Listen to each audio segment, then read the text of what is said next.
Eh bien, yo, salut à tous les amis, c'est Versatile, j'espère que vous allez bien, moi ça super. Aujourd'hui on se retrouve pour une toute nouvelle vidéo sur l'actualité du Barça et comme à mon habitude je vais vous présenter 5 actualités sur le FC Barcelone. Mais juste avant, n'hésitez pas forcément à vous abonner parce qu'on tente les 25 000 abonnés avant août et je ne vais pas se mentir que ce serait bien de les atteindre avant août. Donc je te fais confiance, abonne-toi. Et aussi petite parenthèse avant de commencer officiellement la vidéo, n'oubliez pas la vidéo sponsorisée par Imixfoot qui est simplement un site qui vend des maillots pour les femmes, pour les hommes, pour les enfants. Vous avez tous les maillots du FC Barcelone, même des magnifiques maillots auto qu'on peut le voir sur votre écran. D'ailleurs les maillots sont vraiment pas chers, sont vraiment de très bonne qualité. Et en plus les gars, très bon point pour vous, vous avez 10% de réduction avec le code BC. Il n'y a rien de compliqué, vous tapez BC dans la barre de recherche de coupons et le coupon se réactualise tout seul. Donc je serai vous, j'irai faire un petit tour, d'ailleurs le lien est en description. Je vais arrêter de parler, on passe intro, c'est parti.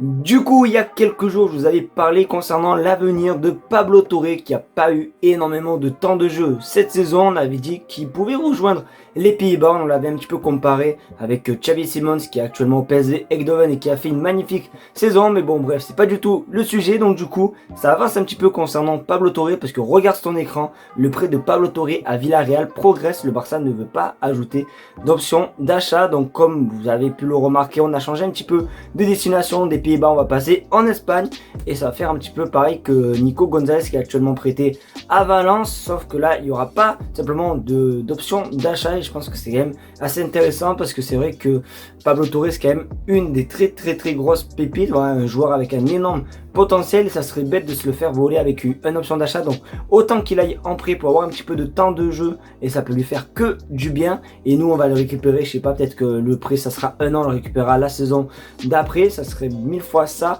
1000 fois mieux ça que de le vendre directement avec une option d'achat et tout, que je suis pas du tout fan de ça. Donc du coup, bonne nouvelle, en tout cas dès que j'en sais plus, je vous tiendrai au jus. La dernière fois, je vous avais partagé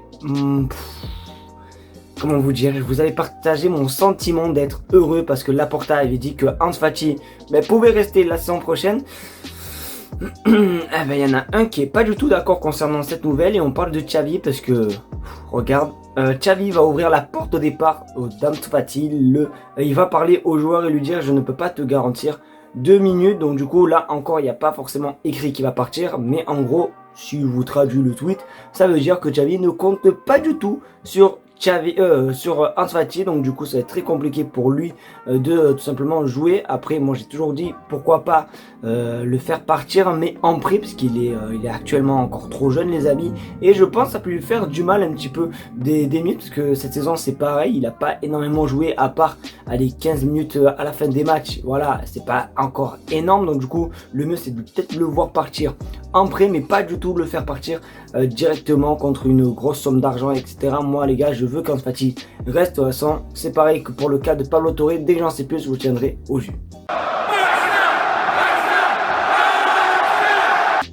Décidément les amis, il va y avoir énormément de joueurs qui vont partir cet été parce que là on va encore parler d'un autre joueur qui pourtant a fait une bonne deuxième partie de saison au milieu de terrain. Je parle forcément de Franck Kessié, le buteur du Classico au Camp Nou lors de la victoire en Liga qui était incroyable. Mais bon voilà, c'est pareil, c'est pas du tout le sujet.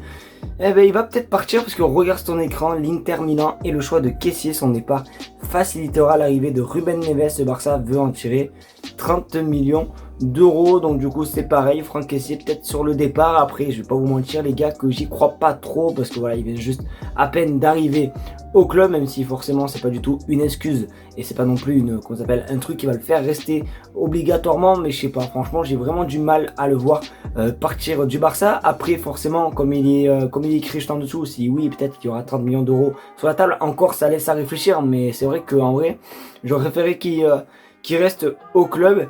Et voilà, parce que Ruben Neves les gars,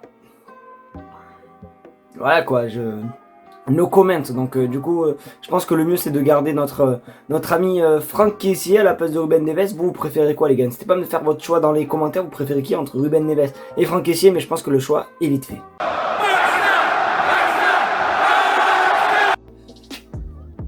on va être très beau, hein. Forcément le Barça, le poste qu'il faut renforcer, c'est le poste de latéral droit, et on était très content ces dernières semaines de voir beaucoup de rumeurs concernant Cancelo, Juan Foyth et tout. Je vais vous refroidir les amis parce que voilà quoi, regarde, selon fan Javi Miguel, les priorités Cancelo et Foyth sont écartées pour des raisons de prix et parce que Manchester City ne veut pas vendre au FC Barcelone. Et ça, hier je l'ai vu énormément tourner sur Twitter, comme quoi Manchester City ne veut pas renforcer le Barça.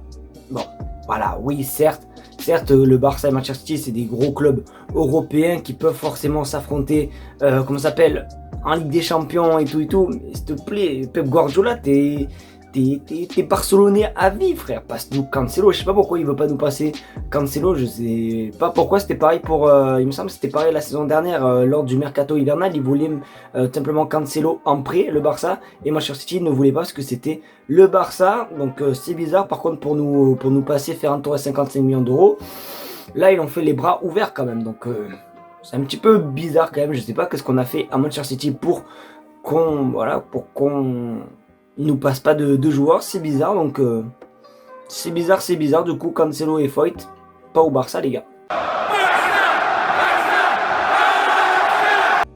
Et pour finir les amis, on va parler de qui? Et oui, encore de Lionel Messi. En même temps les gars, il y a eu vraiment une dinguerie vers midi, je sais plus quand, mais je sais que j'étais dans ma voiture quand j'ai vu ça.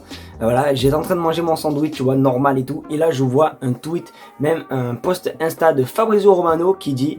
Regarde, l'entraîneur du PSG, Christophe Galtier, vient de confirmer que Léo Messi quittera le PSG à la fin de la saison. J'ai eu le privilège d'entraîner le meilleur joueur de l'histoire du football. Ce sera le dernier match de Léo au Parc des Princes contre Clermont. Et les amis, c'est vrai, il a vraiment dit ça. J'ai vu la vidéo, bon je peux pas vous le montrer forcément à cause des droits d'auteur, mais il a vraiment dit ça les amis. Donc du coup le PSG confirme le départ de Lionel Messi. Maintenant, laisse à réfléchir dans quel club va signer Messi, sachant qu'il y a plusieurs clubs qui sont intéressés par lui. Il me semble qu'il y a l'Inter Miami, il y a Al Hilal, bon, en Arabie Saoudite, je sais plus lequel club c'est, et il y a forcément le FC Barcelone. Donc maintenant on va voir un petit peu, sachant que j'ai vu que hier il y a eu une réunion entre la Liga et le Barça qui a duré 2h30 de temps les amis. C'est quand même plutôt pas mal, donc je sais pas du tout s'ils ont pu se dire pendant 2h30, mais bon bref, on le saura normalement la semaine prochaine, j'ai vu, parce que normalement la réponse on l'aura la semaine prochaine. Donc du coup ce qui veut dire que Messi peut-être la semaine prochaine ça va commencer un petit peu à bouger. Donc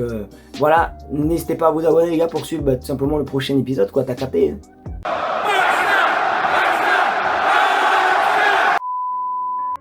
Et du coup les amis, c'est déjà la fin de cette vidéo, j'espère qu'en tout cas elle t'aura plu. C'est le cas, comme d'habitude, le petit pouce bleu, le partage et surtout l'abonnement comme je viens juste de le dire pour suivre toutes les prochaines vidéos actu du FC Barcelone. N'hésitez pas aussi également Imisfoot, le lien est en description. Merci d'avoir regardé la vidéo, je vous fais de très gros poutous et on se retrouve, je sais pas si demain il y aura une vidéo sachant que je rentre tard du boulot.